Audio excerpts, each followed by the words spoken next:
I'm Robson Green, and I'm on the fishing adventure of a lifetime. Traveling to the most extreme and exciting places on the planet. You wanted remote, Robson? I think that's about to happen. Welcome to the Solomon Islands in the South Pacific. How about that? Wow. A place where 3 ocean currents and the strongest forces in nature meet, creating the perfect habitat for some incredible marine life. And I'm on a mission to catch a trio of turbocharged fish. A speed freak that headbutts its prey. Yes, what a take! I beg you, don't lose it. An ambush predator with a vicious bite. Oh, God damn it, that was a big fish. And a lightning-fast fighter that's evolved over 100 million years. It's not going to be easy. I'll be using all my skills and getting tips from one of the best anglers in the South Pacific. 300 casts. Without that, Robson, you're not getting a fish. Learning how the locals do it. Idiot. Yeah, you won't be laughing if I harpoon your leg, Bonnie lad. These are my most extreme fishing adventures yet. We are in! Look at that fish! Ha ha!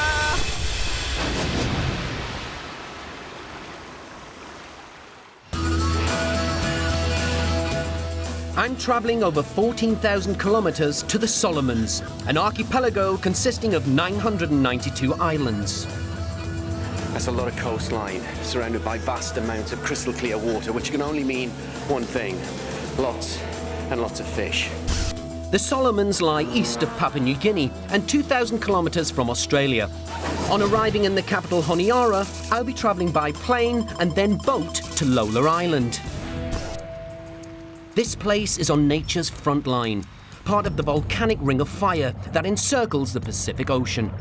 Cyclones can hit without warning, and earthquakes can produce tsunamis like the 2007 catastrophe that wrecked the coastline here.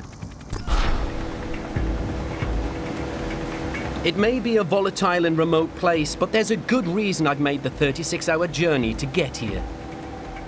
The Solomon Islands is the perfect place to cast a line. Not just because there's very little commercial fishing, so there's not that much pressure on the ocean, but it's an area where 3 major currents converge. You've got the New Guinea coastal current, and that meets the North Queensland and the South Equatorial currents. And this collision brings lots of krill and plankton to the area. And the small fish love that stuff. And they come here in their millions to feed on it. And those small fish, well, they attract the bigger ones. The big fish I'm after first is the mangrove jack. The mangroves and swamps around Lola Island offer some of the best waters in the world in which to catch this elusive predator. The jack is the perfect ambush predator, a ferocious fighting fish with dog-like teeth. This is the pit bull of the South Pacific, and it's carnivorous. It's going to take all my skills to land one, but I've got a secret weapon. A local fisherman who knows exactly where to find the jack.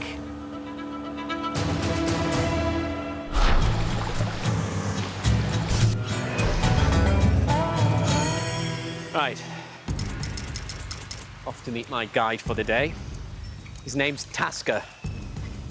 Kind of the fishing guru of the Solomon Islands. Angling's answer to Yoda. And I'm hoping the force will be strong with him today, because we're going to need all the strength we can muster. Tasa and his family have lived in the Solomons all their lives, and with over 50 years' experience, he's one of the South Pacific's top fishermen. If anyone can help me find the jack, he can. Tasa, how are you? Hello. Good to see you.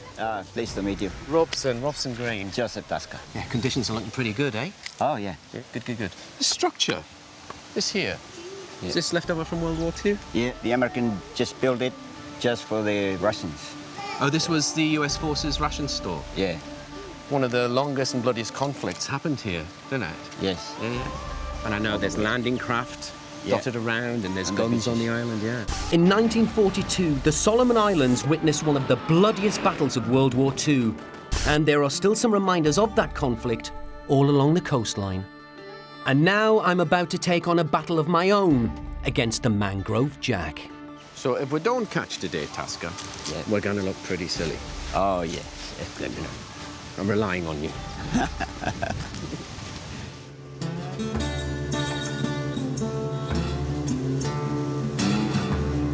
I've only been with Tasa for 5 minutes, and instinctively, he looks like a fisherman, and Taska's a man of few words, but I think he's going to do his talking on the water. Tasa has enlisted the help of fellow fisherman Harold, an expert at navigating the vast mangrove system. Your face is going to be shown all over the world, Harold. Me and you are going to have our own show, dude.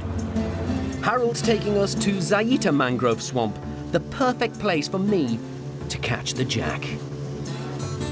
There's 3 things we need. We need strength, we need accuracy, and lightning-quick reactions. 3 things I've got in abundance, I tell you. But Tasa thinks I need one more thing. If we go out fishing, they use the zipola. Yeah? So this time I'm gonna give it to you. Täällä on tulla, tulla onia inampsati. Oh, it's like a Solomon Island blessing. Yes. Thanks very much, Tasa. Much appreciated. A blessing isn't a bad idea. Right here, the fish have the edge. And that's because of the Solomon's turbulent recent history. Thousands upon thousands of dead trees, and it's kind of a reminder of destructive tsunami of 2007 that devastated miles and miles of coastline. But for the mangrove jack, it was a good thing, kind of created a property boom, created this incredible habitat for it, the perfect habitat for its species. I love the submerged roots of trees. They lie in wait, an unsuspecting bait fish that I'm trying to replicate with this lure goes into the kill zone and wallop! Try the snag, Fred. The snag here? Tasa recommends I get my lure close to the snags and the submerged vegetation, because the jack won't venture far out of their mangrove home to feed. But I have to cast in exactly the right spot. One wrong move, and I could lose my lure on the many tree roots. The mangrove jack can grow over 1 meter in length and are vicious fighters when hooked. Oh, God damn it, that was a big fish! Something just slammed onto that. That had to be a mangrove jack. They're here. Something is following. Yes! Taska's in! Go on, Tasa! Ah, you ran you. What was it, Tasa? Barracuda. Barracuda. Yeah. There. That is on the money. That deserved a fish. It's getting up follows. I've got something. I have got something quite extraordinary. Archer. This is really a case when size does not matter. What you have there is Toxotes eucalatrix. Toxotes, it's ancient Greek, and it means bowman or archer. And you have there the archer fish. A character that has an ingenious hunting method. It fires deadly jets of water at its prey. There'll be an unsuspecting insect just minding its own business on a leaf, and with a blink of an eye, jet of water comes out here, flicks it off its leaf, the archer fish turns on it and devours it. This fish can hit a target as far as 2 meters away. That's like an average height man spitting 34 meters and knocking a squirrel out of a tree. Quick, efficient, and deadly. The Robin Hood of the Solomon Islands. But I didn't come here to catch archer fish. It's getting late in the day, and we've got Jack all mangrove jack. After 5 hours of fishing, I can't let my concentration slip, because this cunning predator could strike at any moment. Something's on it. Yeah, I got something I need to put attention on because that is taken. Just keep the line tight, Robson. Keep the line tight. That just exploded onto the lure. I think we might have our target. Whoa. That's the target. Running. What is he? Mangrove jack. Yeah. He just took it into the boat. Yes! He followed that lure all the way to the boat. That was a classic mangrove jack attack. Oh, he's a beauty. absolute stunner. Stay on the lure. He's not finished fighting yet. Hey, Tasa, the leaf did it. Harold. Working. What a beauty. You have there one of the best ambush predators on the planet. The mangrove jack. I mean, it really is built for the kill, and it really does punch above its weight. You're looking at 2 to 3 kilo fish there. It's compressed, it's stocky, and you really don't want to be an unsuspecting bait fish coming into this character's kill zone. Because when you turn around, you will be confronted by those. And they will cause a lot of damage. You really don't want to be bitten by this fella. You probably just have a heart attack just before it gets to you. Good fish, huh? Yeah, good fish. You're the man, Tasa. Yeah. You brought us to the right spot. Right spot, right time. Get in. Get in.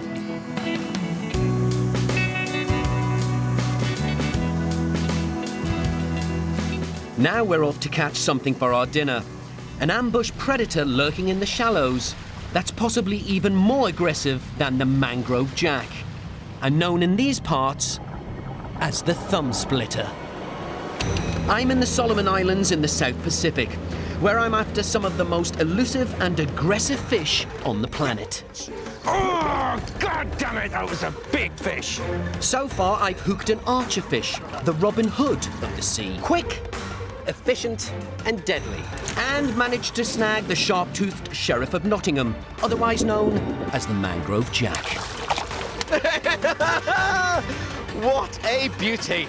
Now I'm on the hunt for one of the toughest crustaceans in existence, and it's also pretty good eating.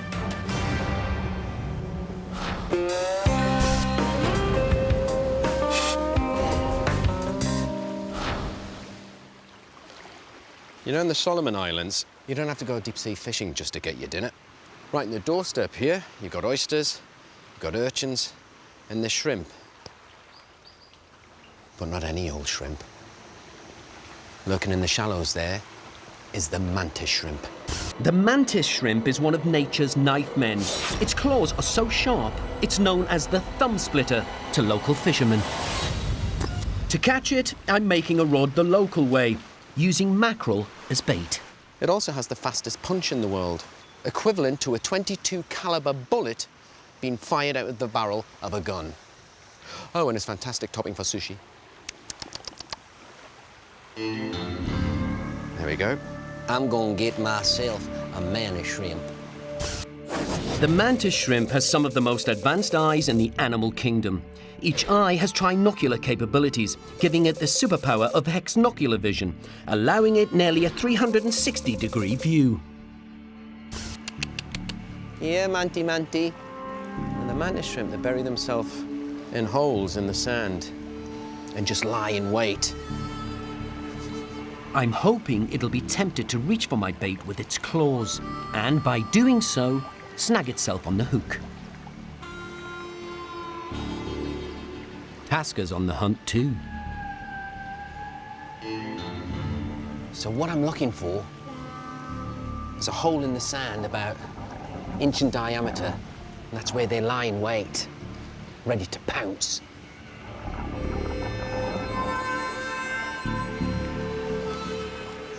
Oh, there's a few here. There's 3 or 4 holes. So the knack here is I lower my bait into the mantis shrimp bottom hole. Just definitely thinking about it. Yes, got him. Yeah, got him. I got myself one big praying mantis shrimp. Look at that. Oh, I'll feed about 4 people.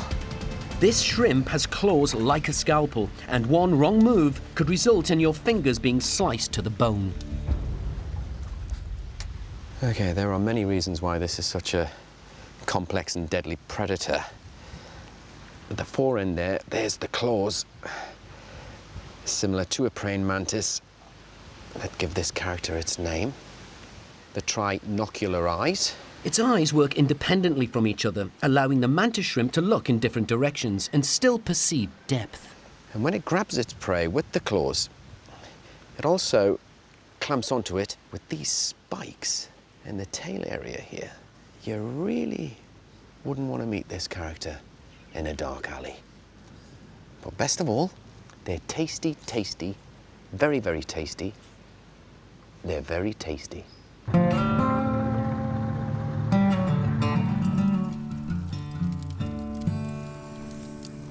Everything on this fire tonight is about 3 hours out the ocean. I've been to a lot of seafood restaurants in my time, and most of them are not a patch on this one. Tastes good, Tasa. Really good. Yeah.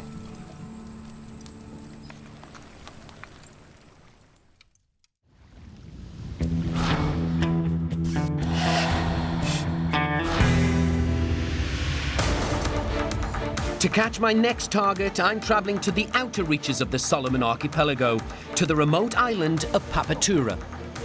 Welcome to Papatura, Robson. Home to some of the most pristine oceans and rivers on the planet. Papatura is 160 kilometres northeast of Lola, just off the island of Santa Isabel. Its remote location makes it inaccessible during bad weather, and the island frequently gets cut off from civilization.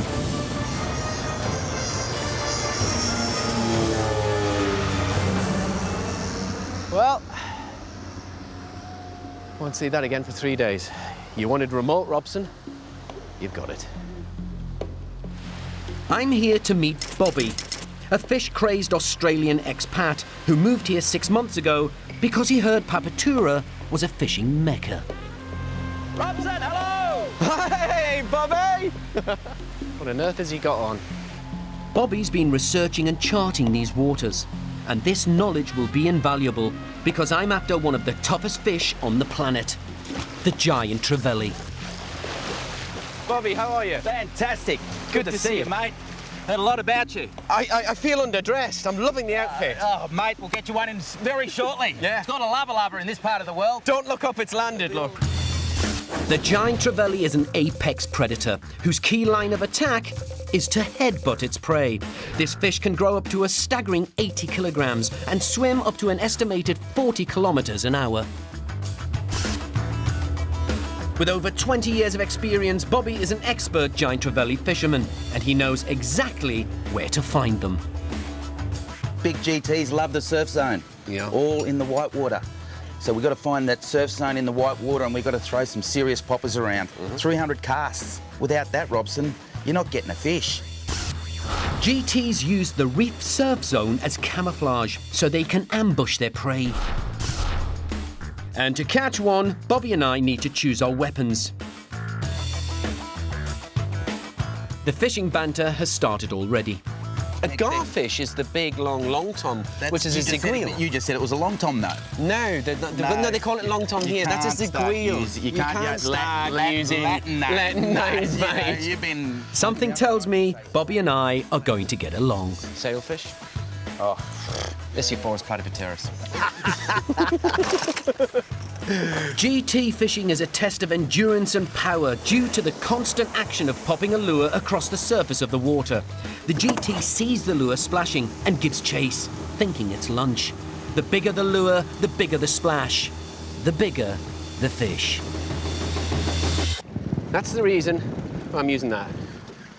For Bobby, fishing's not just about having all the gear. Robson, did you know if you want to catch a fish, you've got to think like a fish? You've got to be a fish psychologist. Yeah. Yeah? So tell me, what are the fish thinking today? They're thinking, come on, John. Go on, you go up and make their day. I'll tell you what they're thinking. And fish fear me, Bobby. Fish fear you. Yeah, people don't realise that, you see. Now, what we're after are ambush predators, So, it might take a few casts. As Bobby says, you got to think like a fish. And I've got him. You got him? Well done, Bobby. Here we go. What do we got? What do you call it? Oh, he's... We've only been fishing for 20 minutes and Bobby has a bite. I lost him. What happened? Is he taking your hook? He's him. See? Never goes away, does it, Bobby? That feeling of losing a fish, it never goes away. Oh, Bobby's upset. Come on, Robbo. 2 hours, 200 casts later, and we've had nothing. Not even a sniff. And to make matters worse, storm clouds are gathering in the distance. Oh, the bloody wind. The wind is our nemesis. It's the bloody enemy of the angler. A storm is bad news. With the increase in swell size, fish can't see the splash of our lures. Bobby, you've given it all about the Solomon Islands, you and your bloody skirt. You big Jesse. Hardcore fishermen with a thirst for punishment thrive in these hostile environments. The fish are there.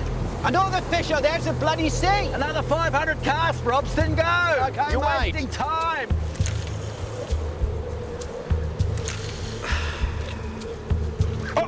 Oh! Is he still there? Oh, you in? Yep. Go on, Bobby, lad. Get in. That GT? It's a GT. We have a fish and it's taken our line, snagging it in the reef. We need to act fast. So if we can't bring the fish to us, we're going to it. Gone into the bricks. What's happened is the fish has taken the lure back into the reef. And if I'm not careful, it's going to take me in with it. If you go too tight, you'll snap it. You won't be able to pull it. We got to go in. Do you want to just wait and see if he comes out? He won't come out. I'll jump in the water after him. He's got to dive in.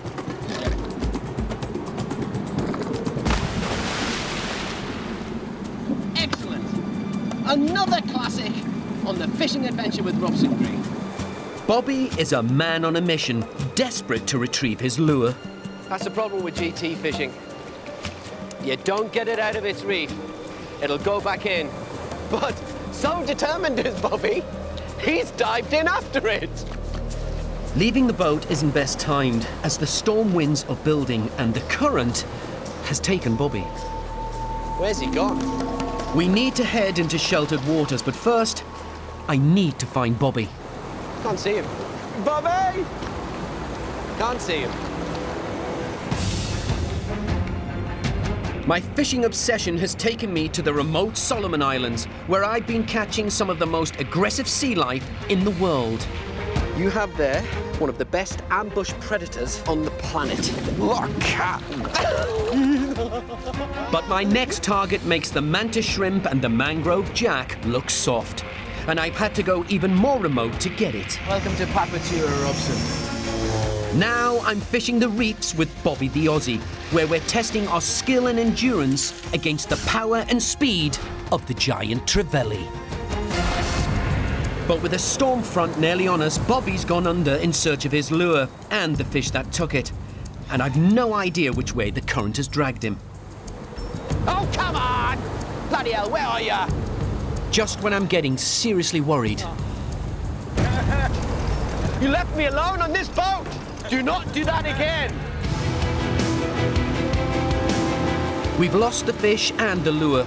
We're battered by the wind and exhausted by the constant casting. But Bobby and I can't give up. Ding ding, round two. It's two men against the elements, against the odds, against the ocean.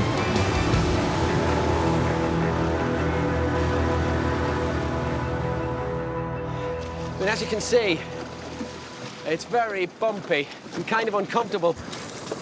8 hours in, and frustrations are running high. I'm almost done. Every muscle in my body is screaming at me to stop. And at the moment, my angling ego is on the deck. I can't feel my arm. Oh, Bobby, where's the fish? They're not playing. With the sun beginning to set, time is of the essence. We have to think strategically and target specific areas of where to catch our giant Trevally. We're just coming over what some people refer to as an upwelling or a sea mound. It's like an underwater mountain, and the way the currents hit it, things stick to the mountain like little organisms. And then the smaller organisms feed on that. Small fish feed on the small organisms, and then the big fish feed on the small fish. Now, I was a GT or a red bass or a coral fish, I'd want to hang out here. Oh, yes! He's in! About time. He is in! Yes, Bobby! It's a GT and it's really straining that rod. We need it in the boat now or it's gone. Do not lose it. I beg you, don't lose it. Yes! That's time! You did it! It was only a matter of time. I never doubted you for a second. Thank All you. this error. Well. He's not the biggest GT you'll ever see. The Grand Tour of the Pacific, the giant Trevally. It is built for the kill. And the way the giant Trevally attacks its prey is actually, it headbutts it. And then when the prey is stunned, the Trevally turns round and then devours it. It's got one of the best propulsion systems in the Pacific. And the power comes from this aft end here. A beautiful specimen of a giant Trevally. Well done, Bobby. Let's get his breath back. The numbers of this species are struggling, so I return the GT to its home. There, he's away. He's away. Whew. Sometimes fishing is a fight, and having caught the GT and left the storm at sea, we've won our battles today.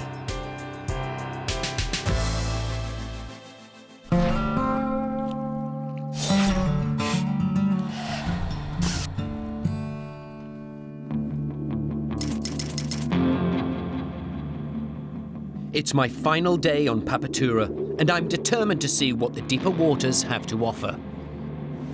With warnings of a cyclonic weather system on its way, we've only got a couple of hours to fish the ocean beyond the reef. The perfect catching ground for the legendary Spanish mackerel.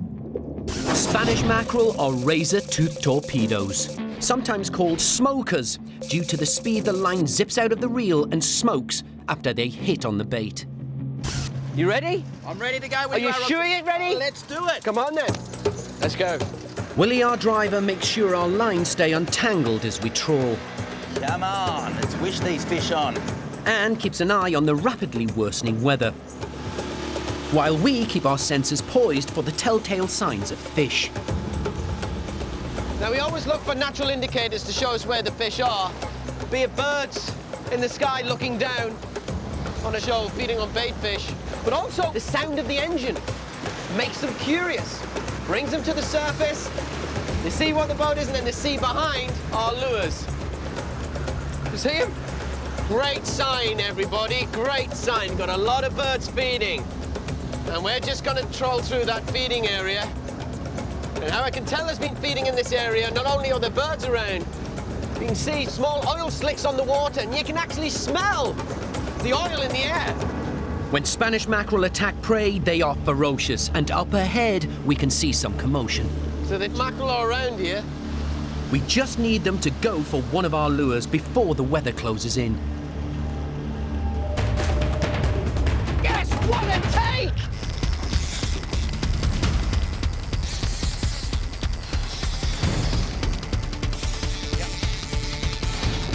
He's a nice one. He's a beauty. That is one lean, mean hunting machine. And you've got a good 4 kilogram, 9 pound mackerel there. I mean, this creature's got many things in its favor when attacking a bait fish, but that, at the forward end, is what a pilchard or a squid is confronted with. And it just makes me think, being a bait fish in these parts must be a terrifying existence. Bobby, you're a genius, man, you're a genius. Let's do it again, Robson. Oh, who took a fishing bill this morning? Let's get these I lures think out the again. animal did. Come on! But the weather has other plans for us. Bloody weather, Bobby. It's got nasty. Where's the Solomon sunshine? A storm front is approaching fast. We have got a serious weather system coming in. Have a look at that.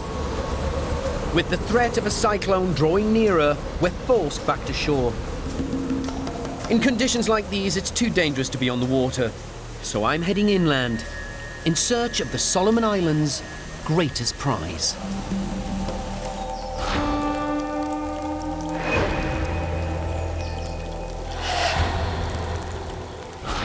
You know, fishermen all over the world use different methods to catch fish. And sometimes it's the method that dictates the species. But for the locals in these parts, it's the species and sometimes the surrounding materials available that dictates the method. I've travelled 10 miles west to the village of Colapasica to learn a local fishing method. And the method the villagers use here to catch fish is netting and spearing. And there's one particular species they love to capture and eat, and that's the milkfish, better known as the bandang. I'm here to meet a Bandang fisherman, 24-year-old Rowley. He and his forefathers have been hunting the Bandang for hundreds of years, and as it happens, they're pretty good at it. Hi guys, which guy's Rowley? Rowley? Rowley's here. Robson, how are you? All right. Nice to meet you. Can I tell you something? Things haven't been going well for us, Rowley. The weather has been awful. Please tell me you got some good news for me. Please tell me we're going to catch fish. Yes. Yes? Yeah. You guarantee? Yeah. You promise? Yeah. I love you, Rowley. Rowley's promised to teach me to fish like a true Solomon Islander, and he's invited me to stay the night in the village. Been chewing the nut as well. Everybody's on the nut. The way this fishing trip's been going, you haven't got a spare nut on you, have you? You know what I'm saying? Yeah? We'll get some later. You know what I'm saying? The betel nut is the seed from the areca palm, which grows in much of the tropical Pacific. Chewing the nut acts as a stimulant and heightens the senses. Good to see you. Here in the village, it also helps folks unwind. And before fishing, that's exactly what Rowley thinks I need to do.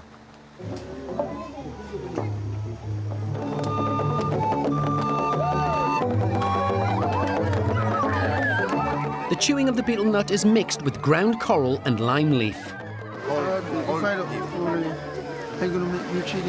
This increases saliva, which helps absorb the active ingredient arecaline into the bloodstream. Very heady.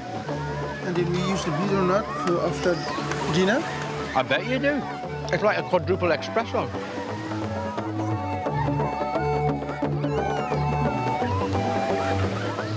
You got a hit. I can't speak. I can't feel my lip. I can't feel my nose.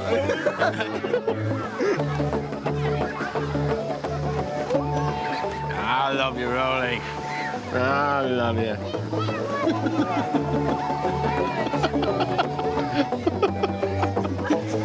But the betel nut and fishing are not a good mix. I've travelled too far to lose the chance of catching the bandang. Oh, well, get a good night's kip in Colapasica. I need to sober up and pray for the perfect conditions, because in the morning, I need to have my wits about me, as I'm after the most legendary fish in the Solomon Islands.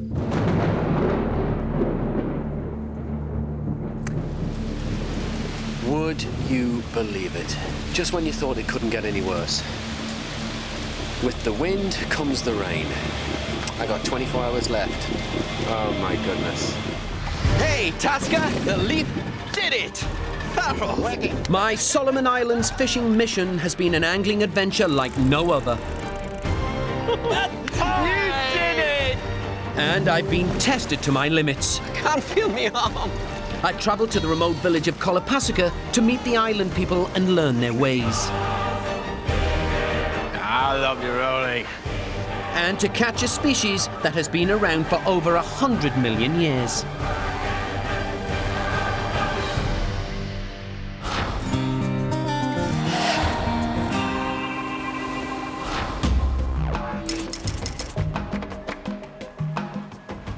It's my final day fishing in the Solomons, and the weather has finally cleared. With fresh conditions upon us, I can launch my hunt for the bandang. These fish live in saltwater lagoons, which can be found on many of the Solomons' low-lying islands. It's here that the fish finds its favourite food source, algae. The bandang is a toothless herbivore. It's evolved over millions of years to effectively convert algae into protein, giving it explosive power, so extreme it can become airborne. They put up one heck of a fight, so to catch it, I'll need all the help I can get. Will you keep it steady for me? Good lad. So, me and the lads are off to Beer Island, aptly named because it's not only where the milkfish hang out, it's where these guys go for a beer, because back at the village, they can't have a drink. Due to religion and tradition, it's rare to find Solomon Island ladies drinking alcohol. So, out of respect, these guys drink away from home. You wanted to get immersive, Robson. I think that's about to happen. Come on, I'm doing all the work here. We'll put your back into it, lads. Come here, we're making hard work of this.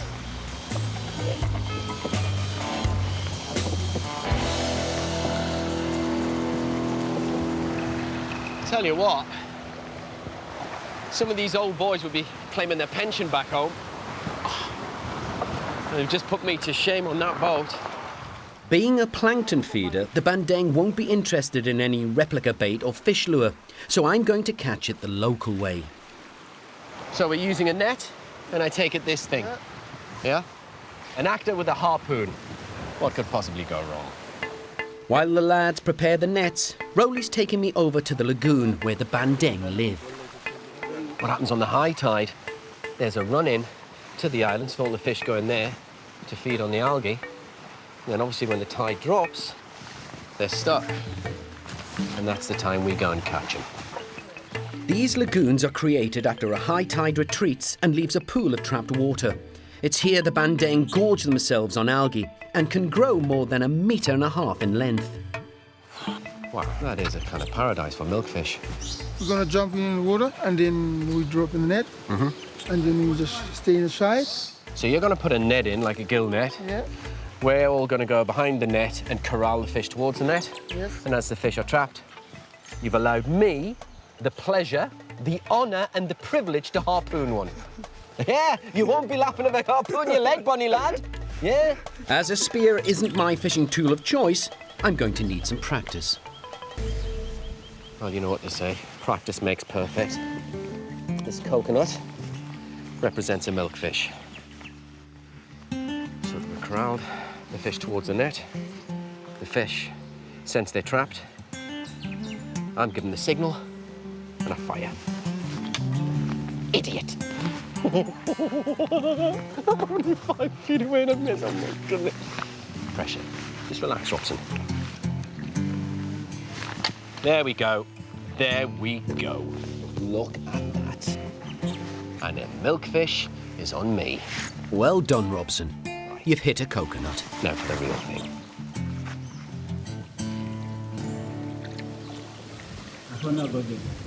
Brilliant. Look at these guys. Just working as a team. And I'm the new signing. You've got to be careful because these fish can move in the water and can become airborne. That'd be good, wouldn't it? Nutted by a milkfish in the Solomon Islands. We've extended the net to the edges of the lagoon and are now trying to spook the fish into a corner. But the thick mud underfoot is making progress extremely hard. Well, at the moment we haven't caught any fish because the fish got wise. They've gone into the mangroves. Coil spray. I'm ready. I mean, this might seem like a simple method to catch fish, but the bandang is no ordinary fish. It is incredibly powerful and explosive. And at the moment, it's just outwitting us. But slowly but surely, we're heading them off at the pass. This mud is getting the better of us. I'm desperate to spot the milky scales of this fish, but the dark waters are making it almost impossible. Finally, Rowley and I spot the bandang lurking in the shallow, murky waters.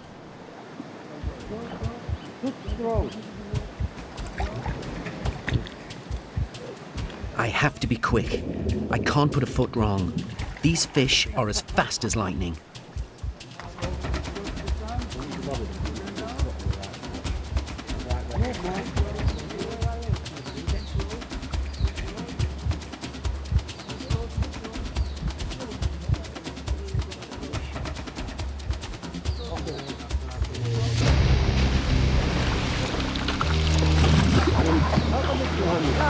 It's easy to see why this fish is one of the most challenging catches around. And it looks like it's just slipped through our fingers.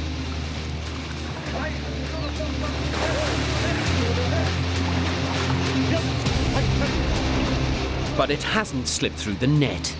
Nice one. All that trouble, all that terrible weather, all that waiting has now disappeared.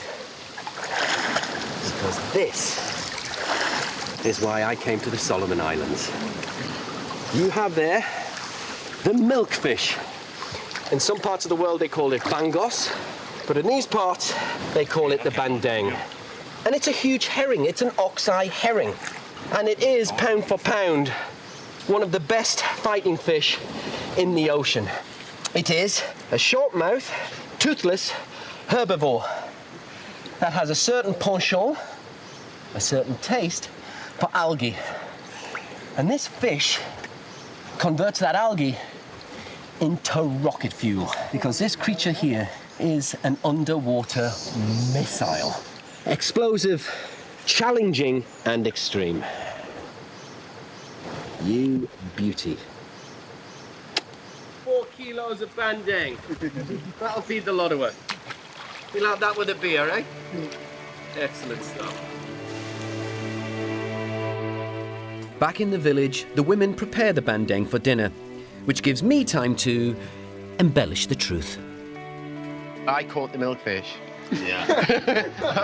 I don't know, yeah, I was the one who harpooned it. Yeah. Did roly-toly, yeah. You know, sometimes fishing can be a selfish pursuit and an isolationary existence. But here in the village, with these guys, it's all about teamwork, unity, togetherness, depending on one another. Because in the end, dinner depends on it. 10 out of 10, Roly. 10 out of 10. My Solomon Islands adventure has been one incredible journey. I fished with some of the best. Yes, Bobby! What a take! Taska's in. Battled hard with an aggressive dog-toothed fighter. That just exploded onto the lure. Tested my endurance to the limit. I know the fish are there to bloody see. Can't feel me arm. And caught the bandang, a formidable force that can outrun a whole village. You never doubted me for a second, did you? Above all, this wonderful place has proved to be an extreme fisherman's paradise.